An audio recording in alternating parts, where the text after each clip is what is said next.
No good news.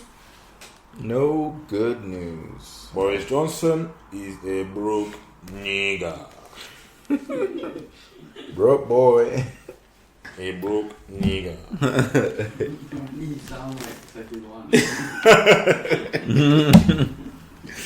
Boris Johnson is a broke nigga. Oh dear. And he might be winning pen as well. Mate, do you know what? Yeah, that's all stupid, man. As Donald Trump says, fake news. It's fake news. Why is he becoming like the literal doppelganger of Boris Johnson? I mean, of Donald Trump. I don't know, man. I think that's disrespecting Donald Trump, bro. Because Boris, first of all, we haven't done anything. Second of all, Wow. Boris is actually he's Kalam.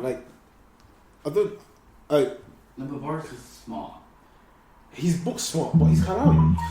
Yes, it's not comparable. Do you know what? He's just dumb. Trump is dumb. The thing is, Boris Johnson's got charisma, which Donald Trump doesn't. Oh, you don't think Donald Trump has charisma? Nah, Donald Trump knows how to rile people Donald up. Trump is very smart. No, Boris Johnson is very smart with his words. Yeah. He knows how to in that sense, avoid yeah. question or like bullshit. He essentially doesn't say anything. But Trump will just force what everyone's Oh, through. Yeah, exactly. Yeah. Donald Trump doesn't care that people kind of don't like him. I think Boris kind of does try and get people on his trying to side. appease- Yeah, he's trying to appease everybody. appease people. You can't trust that broke nigga. Can never trust broke niggas. Bruh, I Boris, can't even lie. he did his thing though, so he's prime minister now, isn't he? So I can't even complain really. There's nothing really to complain about. Well, there's a lot to complain about, but I'm just saying that he Give actually Boris did it. Johnson a Sharpie. See what he does. Boy. So then what's the news? What's the no good news on Boris Johnson? Obviously, our prime minister was going to pen. Oh yeah, our prime minister, Bojo Jojo. Boris Johnson. He was going to pen. Where they written? In The Guardian, Boris Johnson could be jailed for refusing to seek Brexit delay. For refusing to seek the delay. Wait, so I mean, obviously he's not going to prison. Like they say, it's just Obviously, just to rile people up. Oh, it's you a can go to headline to rile prison. people up. Shut up. Clickbait, whatever. Yeah. But for refusing to seek Brexit delay, why do people want to delay it? That's the question I have. Like, why does it want to be delayed? Like, excuse me. Well, the thing is, people want to delay it because obviously there's no deal. Mm-hmm. For some reason, they think delaying it will either give us the time to make a deal or give the anti-Brexiteers a chance to stop Brexit. Oh, okay. I mean, well, the second one, that would be a disaster in my opinion. I mean, it's not a case of it would be better to get to reverse Brexit. It's a case of like people have already voted for. Unless we can prove that the vote was rigged, I'm not with it because I think the vote it wasn't rigged per se, but I definitely think it was like influenced. Definitely. Listen, the messages on the bus, they They made knew what they were doing they for made a this difference. campaign. They knew what they were doing for this They made a campaign. difference, honestly. And realistically, no, I agree with you. I'm at the point now where reversing Brexit, I don't even care for it. Right, I don't even have the energy for it. If we're gonna hit the ground, let's hit the ground. Let's bounce. Yeah, that's what I'm saying. Everyone just get ready for it now because it's got like you can prepare yourself for the case that it doesn't happen, but you're just giving yourself hope for no reason. You know what I'm saying? For real, the for real real. likelihood is that there's going to be Brexit. We are going to suffer for a while. We should bounce back. I mean, everybody usually bounces back, but yeah, me personally, I just say everyone should prepare for the worst case scenario. Like with everything in life, I feel like when you have expectations, especially with politicians, like come on, time and time again, they've proven themselves to just be inept, and they're really confused individuals. Yeah, they don't know what they're doing. It's like I said before, it's pissed because just imagine for a second that these people went to uni for free, if not got paid to go to uni, and are still making dumb decisions that make no sense. Well. Do you know, like that thing just burns me as well. Sorry, I'm still salty about the whole raising tuition fees. I'm salty about the way they're treating a lot of the young people they got right us. now. They got us. Like they did their thing for free. They paid for shit. Had cheap housing. Had everything. Like everything was at the disposal, innit? And then the kids came through and shit, we got to bump these guys. Yeah, we got bumped. We gotta bump these guys. To sustain our lifestyle, we have to bump our children. Imagine that. Fam, it's some bullshit, man. Like, imagine right now, since obviously, like, we're all falling in this ship together now. But since what 2006, the pound was what, like, about 1.5 to the euro. Like, £1 was €1.5. Let's fact check. And right now we're close to 1-to-1. In fact, in some exchanges, you'll actually be getting less euros for your pounds. We're neck and neck with them, man. For real, we actually. It's actually ridiculous. We're neck and neck with them dons. Okay, let's say in 2015, the pound was 141. Yeah, it hit highs of 141 or so in 2015, according to Google. Yeah, 143. And what? And now it's £1 sterling equals €1.10. €1.10. So at what time of this? This is what, September 7th, 2019. Mm-hmm. And like, okay, you look at those numbers, you think, yeah, that's not that much. But for very developed, established, westernized countries, you know, you're talking about a fall of like, what's that, 30%? Nah. In what, how many years? 3 years? Nah, that's a cake. In about 3 to 4 years. That's a cake. Oh my days. See, them trips to Dam now are becoming costly. It's becoming costly. See, that's why you don't even hear guys talking about it. Yeah, no one's talking about that. It's all on. No one's trying to hear them trips anymore. It costs the same as just buying a weed here. It's ridiculous. But anyway, now back to Bojo Jojo, because obviously he's at the focus right now. He's obviously still trying to delay Parliament, or he's trying to lock people out from being able to debate or talk about Brexit because he's trying to push it. Yeah. Personally, what do you think of this no deal Brexit? So do you think it's not as bad as people are saying it's gonna be? No deal Brexit. No deal Brexit. No, it's gonna be peak. It's gonna be peak. It's gonna be peak. It's gonna be peak. It can't be like. I'm trying to figure out. It's like this country's resetting, and then when it's reset, what's going to be left? So we say no deal. We're not part of the trade, the customs trade union or whatever. I'm not good with these words in it, but we're not part of them anymore. We're our own separate state under no deal. So that means that we are relying on ourselves, on our country. Oh yeah, we're relying on our own country to make decisions that will determine whether people are going to be able to work, whether people are going to be able to eat properly. And the way this government has been carrying on for the last 3 years, can you really put your faith in them to feed people, to house people, to put people in employment? Well, no, definitely not. Definitely not. Like we were already so getting some technical difficulties with the charger now. Plug that in. Yeah, the charging port down here is gone. Yeah, this is bloopers. Fuck it, we'll throw this shit in, man. Like, Yeah. This is real shit. Yeah, you've got to charge the laptop still. Go charge the laptop. Where's the plug for? The one there. Of course it is. But yeah, the extension cord's all the way down there. Nah, we got.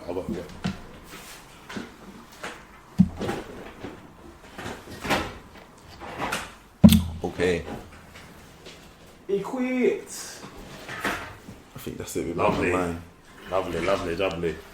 Okay, yeah, I mean, like I was saying, wrong times to be ringing, man. Anyway, yeah, you can't trust these people. Like I say, 3 years to have no movement on the decision to leave. Yep. Is it actually 3 years? It's been 3 years. Yeah. It was what, summer 2016. Bloody hell. Yeah. Since the referendum, and yeah. Since then, how many billions of pounds have been spent, not even just by the UK Parliament, but all the businesses that have had to try and prepare for Brexit. I've had Brexit meetings. Like, it's ridiculous. Like, you think of all of that effort, all of that time, which actually could have been used to solving actual issues that we're still facing. But instead, we've been wasting it on Brexit. And then now, after this, we're like, we need to stockpile this, we need to stockpile that, we need to do all this. And that's putting even more of our budget aside to stockpile things that we shouldn't need to buy in bulk. We're not even... We're trying to do fucking triple jump by standing on one good leg, and it don't make any sense. Like, I don't see how we're going to make it to the end.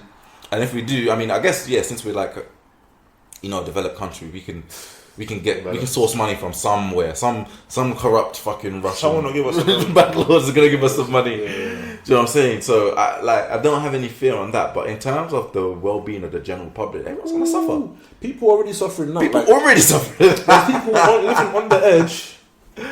Fam. So imagine when the economy tanks and companies have to draw back on employment and people start losing their jobs. I mean, the homelessness is already increasing tenfold in this city. Yep. And we've not left yet. Like Rough sleeping is mad. The decision has not been made to leave the EU yet, and it's still it's rising. So imagine what happens when they get announced, we're leaving. No deal has been reached, so we're just going to be leaving the EU just like that. We are no longer trade. We no longer trade with that union. We're out. That's the end. Pretty much. That's essentially the end. And then you get guys like Jacob Rees-Mogg talking about better beef from Australia, where they add hormones to their beef. They get better beef, Australian standards. We don't have to check it here because the Australians check it. Better beef from wherever. We can have independent trade deals with different nations and yada yada yada yada. Listen, fuck that guy. I'm tired. He even looks like a clown. He looks like someone slapped a fucking suit on Where's Wally and gave him some glasses. Well, he already had glasses, innit? But yeah, I don't like him, man. I don't like him. And the thing about him though is you can't really rattle him. He's almost impossible to rattle. I believe I've seen him in interviews where the interview is just. It's true. He's true. You can't rattle him. He's got very very calm demeanor, and even when he talks, he talks in such a way, and like his accent and demeanor is like, I already know more than you, so I don't really need to listen to you. even things that he doesn't really know much about, like even the whole supply chain thing. I can't believe that we came to such a point. Like it was like 2 years after the referendum, we're like, oh yeah, shit. Oh, we didn't realize that. I don't know, something with the fishmongeries or something. We didn't realize that we imported so much like from here, or we went fishing in these areas. And I'm just like, wait, this is actually your job. You have already made the decision, and you don't know. But anyway, that's another topic for all politicians in general. Generally these things, Brexit will not affect. So what can save us? Do you reckon there's no saving? I mean, define save. What do you define as save? Okay, now you're right. Actually, define save, because there's no saving us. What is the mitigation strategy? What is the like? How are we gonna slow this fall? How are we gonna minimize the impact of this crash? Because obviously we're crashing out of the EU. No one really knows what that means. And the thing is, I don't think any one person or group of people could ever know what it means, just because how many ties and how many relationships it has. Like the knock-on effect is just ridiculous. Yeah. It will spill out to everything. You won't see it until they actually announce it. Even weeks after, we're gonna be like, raw, like, oh, we didn't even clock this. And then we didn't even clock. Yeah, do you know what I mean? We can't do this anymore. Oh, we didn't see. Yeah, months after, you're gonna be getting that. It's just gonna be. It's gonna be dumb. And I just think, what? Who? Like, let's say for me, whenever a big decision's made, there's always some sort of risk assessment, or whenever programs agreed or project, there's a sort of risk assessment where you look and you say, okay, this could go wrong. What's the impact on this? There's just so many things that could go wrong with this. Who signed this off and said, yeah, this is a good idea? Like with so many different and so many known things that could go wrong, and so many unknown things that could go wrong. Like, who thought this was a good idea to be like, yeah, let's push this agenda through. Let's get the UK out of Europe. I still don't understand why. Like, unless someone just wanted to fuck over Europe, they were into. The only explanation I can think of now is someone made some like big money or high money moves on some forex thing. And was like, you know what? Yeah, I think I'm trying to crush it. I think that's definitely down to it. There's certain people that have investment companies, and they will make money off the change in the value of the currency. Well, exactly, yeah. But it's not just that as well. There's certain people. Oh, well, it could be that, because there's a lot of people hiding behind the idea that they just want sovereignty back. They want the UK to be sovereign. But well, yeah, but it's after what you said about Theresa May and her husband being a banker that I'm just looking at this. I'm like, hey, do you know what? Like, it wouldn't be so far-fetched to think, oh, hey, she's got a buy-in on this, because Theresa May, like, don't get me wrong, smart woman. I'd like to think so anyway. and I've just got to stay there. But I'd like to think so. I don't think she's stupid. I definitely don't think she's I don't think she's stupid. Because I believe she firmed all the berating and all the like people just getting onto her non-stop for her whole reign. And she firmed it. Because I believe her retirement is sorted. She can leave now and she's good. She can leave Parliament, she can leave wherever. She's calm. She could just retire and just disappear. But, and her and her husband will just be Yeah. laughing at us. They probably just bought a yacht. Probably. She's know, probably she's chilling, having fucking cocktails She's in the balling. Maldives or some shit.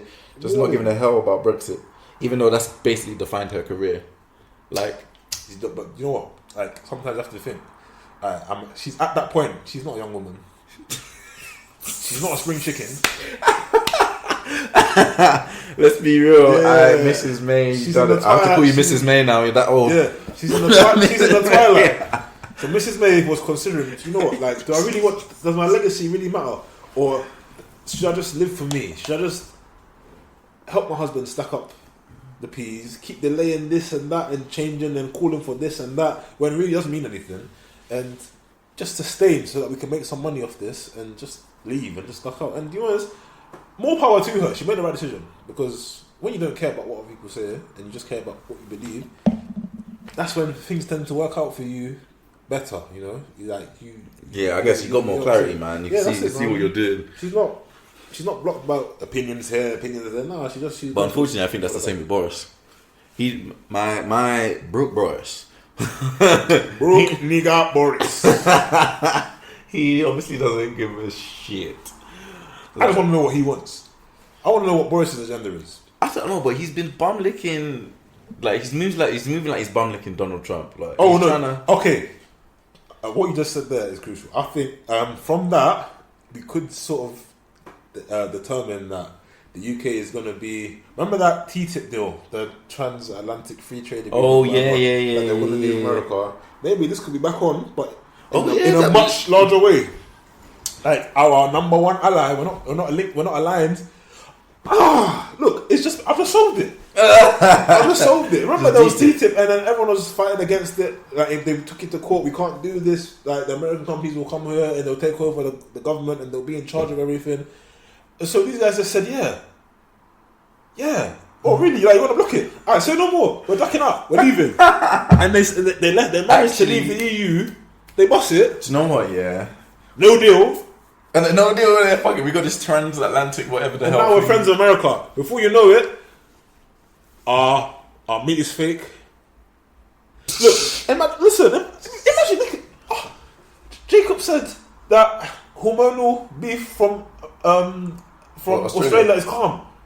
That's what they do in America as well. Yeah. They inject bad shit. All sorts of antibiotics and hormones into their meat and into their food. Yep. So he's preparing the British people for what's to come. Yeah. Like, You understand what I'm saying? It's filthy, man. It's Oh, disgusting. we're gonna be a satellite. Have you been to America? Oh, sorry, no. Let me see, because I know you've been to America. Personally, I really detest their sweets and their chocolates and because they don't use all the ingredients. The ingredients are very low quality. They use a lot of There's high barely fructose. any regulations. There's no regulations, and I feel like they're trying to bring that here. Yeah, it's Trying to bring basically that BS America. Yeah, so long as it doesn't kill you, or so long as you can't prove that it killed you, it's calm. Like, it's actually mad. Like, People beware. People, when you're buying food, read the labels, because this is the direction we're going in. They want to make America our head farmer, our head producer of food. And you've seen the obesity crisis over there. You see, there's no nutrition in any of the food they eat over there, and they're trying to bring it here. for real. Can you see the cruelty? Listen, but maybe someone it might just be something simpler than that. Maybe someone in Parliament's just pissed because of the whole sugar tax they're getting on their Coca-Cola, and they're like, I'm not trying to hear it anymore. I mean, I'm happy about that, but I don't believe that's. Imagine Coca-Cola drops in price, that's when we know we're fucked. Oh. Ooh. Well, because at that point, when we've gone back on that, then it's been strong studies suggesting the links between sugar and obesity or weight gain. Yeah. So it's mad. It's gonna be peak. And I think once the food regulations come in, and then listen, it's just going to be peak for a lot of people.